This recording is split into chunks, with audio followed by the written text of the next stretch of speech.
Assalamualaikum warahmatullahi wabarakatuh. Sahabat sisi terang Islam dimanapun berada, Alhamdulillah, Allah subhanahu wa ta'ala masih memberikan kita kesempatan untuk mempelajari sebagian dari agama Allah subhanahu wa ta'ala. Pada kesempatan kali ini insyaallah kita akan membahas kisah Nabi Lut alaihi salam. Nabi Lut adalah salah seorang nabi dan rasul Allah yang menghadapi suatu kaum yang berhati dan bertabiat kasar. Mereka memiliki penyimpangan akidah sekaligus penyimpangan perilaku. Penyimpangan mereka termasuk suatu keanehan dalam sejarah umat manusia. Mereka adalah orang-orang yang menyukai sesama jenis. Mereka juga melakukan kemungkaran di dalam perkumpulan mereka.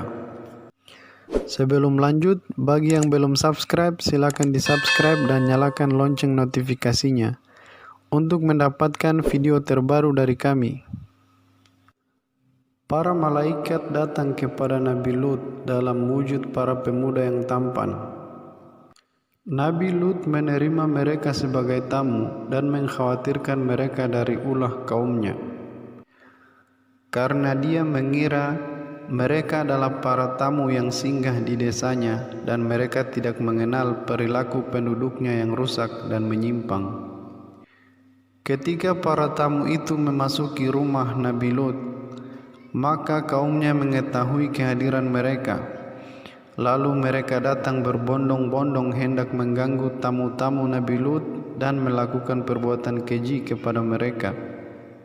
Maka Nabi Lut mendudukkan putri-putrinya di antara para tamu dan kaumnya.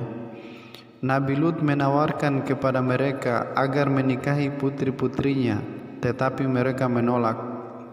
Mereka tetap bersikeras melakukan perbuatan mungkar seperti yang mereka niatkan. Nabi Lut kesal dan dia berharap memiliki kekuatan yang bisa membantunya dan melindunginya dari ancaman kaumnya, serta untuk menolak kejahatan mereka. Pada saat itu, malaikat Jibril memberitahu Nabi Lut tentang siapa mereka sebenarnya. Kemudian malaikat Jibril memukul mereka dengan sayapnya, sehingga mata mereka tidak bisa melihat.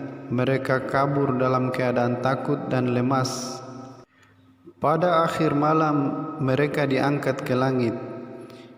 Kota mereka dibalik, yang atas menjadi di bawah, dan diikuti oleh hujan batu panas.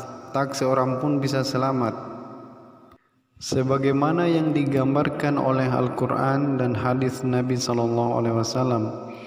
Manakala utusan-utusan Allah datang kepada Nabi Lut, Nabi Lut mengira mereka adalah tamu yang menemuinya. Maka Nabi Lut meminta mereka untuk mendekat dan mereka duduk di dekatnya. Kemudian Nabi Lut menghadirkan 3 orang putrinya. Nabi Lut menyuruh putri-putrinya agar duduk di antara para tamu dan kaumnya. Ketika Nabi Lut melihat mereka, dia berkata, "Ini adalah putri-putriku. Mereka lebih suci bagimu, maka bertakwalah kepada Allah dan janganlah kamu mencemarkan namaku terhadap kaumku ini." Quran Surah Hud ayat 78. Kaumnya menjawab bahwa kami tidak mempunyai keinginan terhadap putri-putrimu, dan sesungguhnya kamu mengetahui apa yang sebenarnya kami kehendaki. Quran Surah Hud ayat 79.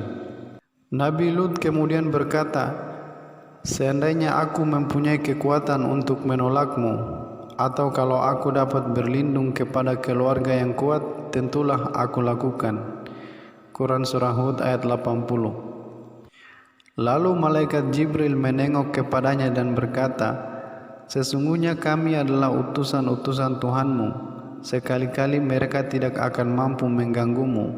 Quran Surah Hud ayat 81. Ibnu Abbas berkata, lalu malaikat Jibril menghapus penglihatan mereka.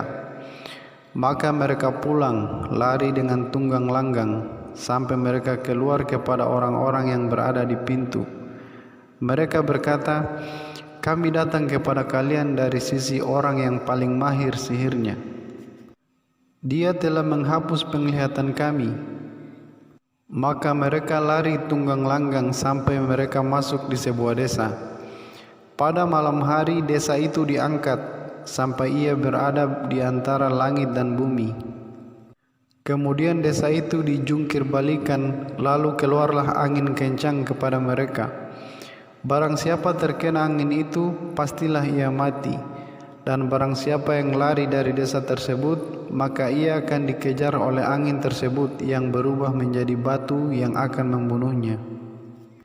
Ibnu Abbas melanjutkan berkata, lalu Nabi Lut pergi dengan ketiga putrinya. Ketika dia sampai di sebuah tempat di kota Syam, putrinya yang besar meninggal. Maka keluarlah darinya mata air yang bernama Wariyah. Nabi Lut terus berjalan hingga di tempat yang dikehendaki oleh Allah Subhanahu wa taala, dan putrinya yang paling muda meninggal. Maka memancarlah darinya mata air yang diberi nama Ra'ziyah. Putri Nabi Lut yang masih hidup adalah yang tengah. Itulah kisah Nabi Lut alaihi salam. Semoga bermanfaat. Assalamualaikum warahmatullahi wabarakatuh.